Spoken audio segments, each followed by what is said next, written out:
Hi everyone, hope you're here and hope you've had a great day over the last few hours that Raj and team have put on. Hope you've got away with lots of sound bites, lots of learnings for you to think about your future careers. It's left with me to really stop you from disco. I understand that's after this show, so hopefully I can warm you up so you can get your dancing shoes on for the Careers Live disco. So I'll begin the title to talk about COVID-19 innovation. And I think one of the things I'd like to say first and foremost is that, look, COVID-19 has been a desperate time for everyone around the world. We're looking at millions of people infected around the world, many deaths, of course, globally, lots of suffering, lockdowns. It's been difficult for all of us in that sense, not just the UK, but very much every country in the world is affected. But at the same time as seeing this kind of morbidity, this mortality, this desperate state of the world, it's also been an opportunity. And I'll tell you why. Medicine itself has been really slow in adopting change. Healthcare workers, doctors in particular, have been very slow to change their mindsets, to think differently, and to bring innovation into the healthcare system. What COVID has allowed us to is to think differently because of the restrictions, because of remote working, because of a lack of face-to-face contact, because we have to manage patients a different way. We've had to think differently about how we manage this work and how we use technology as an interface. And by therefore, we've seen the acceleration of some of the solutions coming into clinical practice. The first thing to say, of course, only a few minutes ago, we were celebrating half an hour ago the Biden victory. So the first slide's all about change. And it's great to see that the next 4 years of our lives globally might be improved by the change in leadership globally. And that's, of course, important with the COVID pandemic and also things like climate change, etc. So I couldn't resist, as it's hot off the press, to share the picture from Sky when they announced the new leader of the free world. So that's the first bit that we're going through change. And can we play this video, please? So this video is around, it's not about one technology, it's about how we have a number of technologies that are coming together, okay, to impact healthcare and to think differently in a sense. So what we're seeing is essentially this convergence. Hey Harrison, so good to see you. Where are you?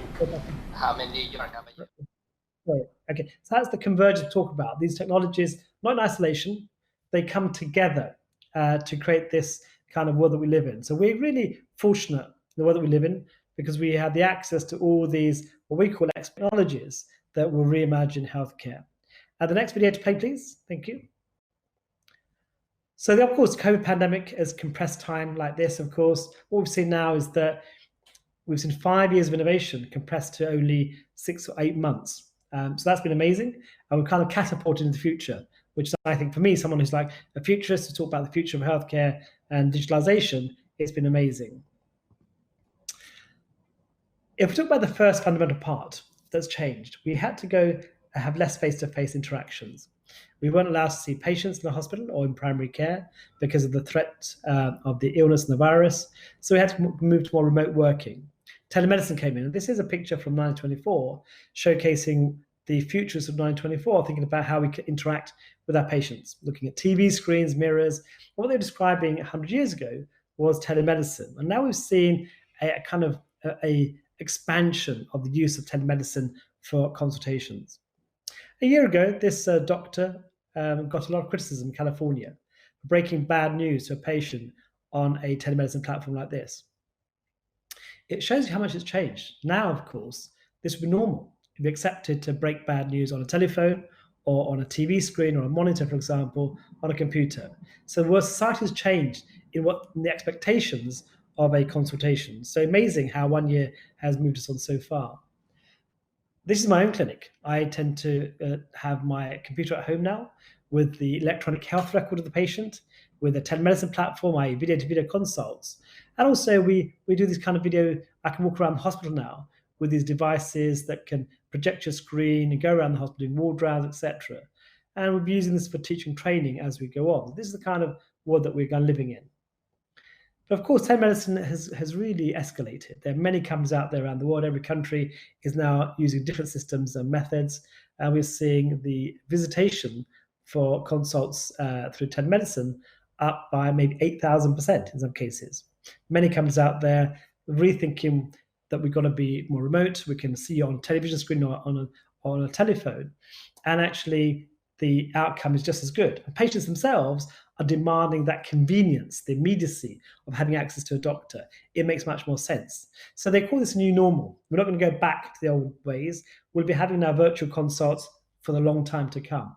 So this is a kind of hybrid model where face-to-face will be important for certain patients, but the vast majority can be managed in a different way. Play the video. This is what we did about a potential consultation using Ahmed, good to see you again. hologram. Hey, Harrison. So good to see you. Where are you? I'm in New York. How about you? I'm in London. So good to see you. I think we've got Ian here as well, haven't we? Hi, Ian. Hey guys, I'm in downtown Atlanta right now. Thanks for joining me. I forgot my magic leap, but I've got my phone handy, so joining you through here. Thanks for joining us. Should we have a look at some images to help us in this regard? Let's try. I'm just going to pull up an image of the virus itself, just to show what it looks like. Is essentially countries across here. These are China, Iran, Italy, and South Korea, as well as showing you the infections and confirmed cases are on this side here. Okay, sadly, this is obviously the most worrying part of it, and these are the deaths at Harrison. Sadly, there is a higher incidence of death rate compared to normal flu with the coronavirus. And we're seeing, again, how the deaths in China are being managed and have come to a kind of plateau. Well, hey, thanks guys. So guys, thanks very much for joining us. Thanks for joining us from various parts of the world, from Atlanta, from New York. And this is the kind of future of teleconsultation, seeing patients, particularly with coronavirus, where contact is obviously much more difficult with people. And we've got to think differently about going to conferences. And we've seen recently a lot of conferences have been cancelled, and perhaps this is the way in the future we can go to conferences, see our patients, discuss and share knowledge. And this is an amazing platform that you guys have created. So thanks for sharing with me. Okay, so we can move on now to another video. That's taking holograms to becoming avatars in the sharing space. What about teaching and training? This is my colleagues from St. Mary's using the HoloLens to teach remotely. Can we play the video, please? John's x-ray, please. Is that all right? This is a ward round with a difference. Those hand gestures are controlling a mixed reality headset.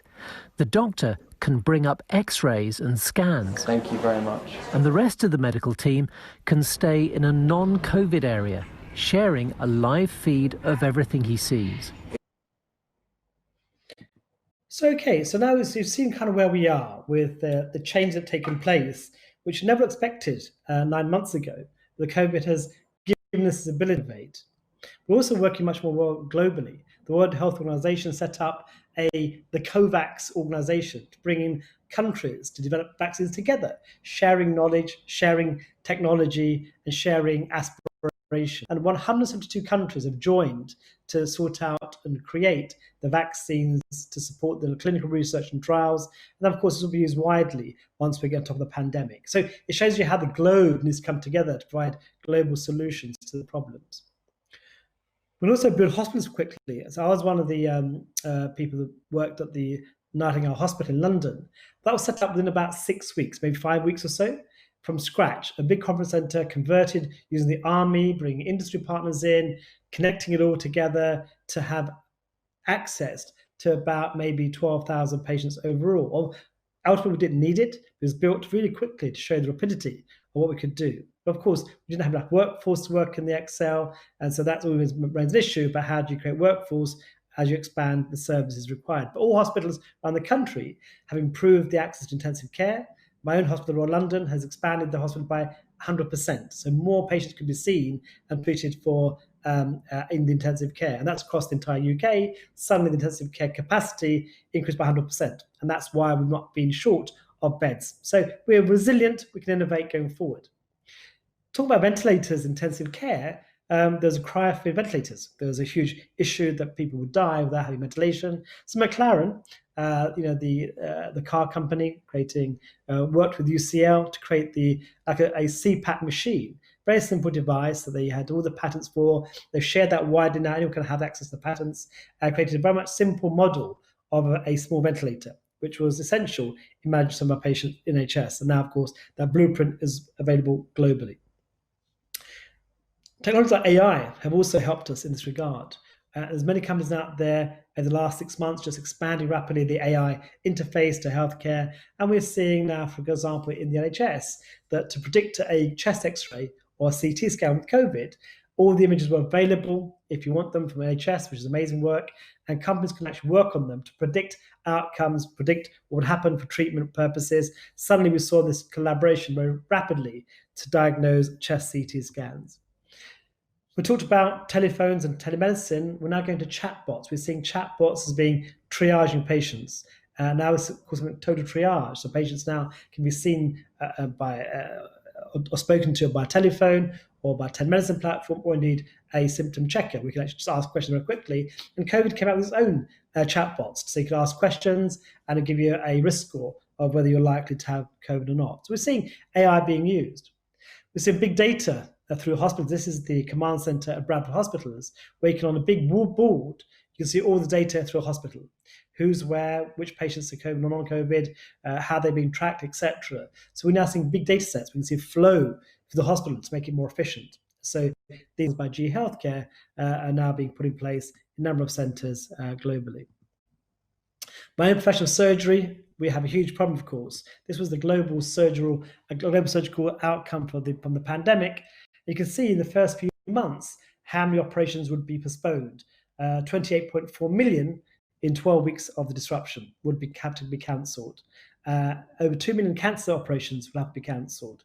So we're seeing a huge problem, a deficit over the course of the rest of the year. What we did, we became resilient. We used the private sector to allow some of our patients to be seen there. We managed some of what's called the green pathway, i.e. non-COVID patients in the hospital to be seen. And recently, a lot of capacity was at 90-100%. But now, of course, the sun and second lockdown, we're going to see that disrupted, especially with Christmas. So we're seeing people do things differently. Proximity, a company run by Nadine, allowed patients, there's a patient in London who needed operation, but actually couldn't travel to the US. So the US surgeon actually appeared live in the augmented reality platform they've created. They could assist and support the operation using 5G technology, and Vodafone was a partner for that. So you can see how we're using connectivity, we'll be more remote, and being much more sophisticated in our approach. So what I would say to you really at the end of this was that basically the pandemic, of course, has given us huge problems. There's no question.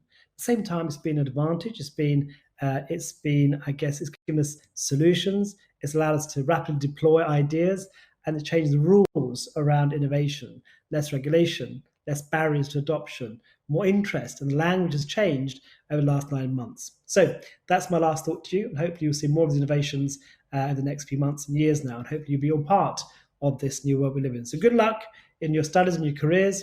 Hopefully we'll meet one day at some stage, face-to-face rather than this virtual conference. I'd like to thank Raj and his entire team at Health Careers Live for once again putting a great show for all of you. So thank you very much.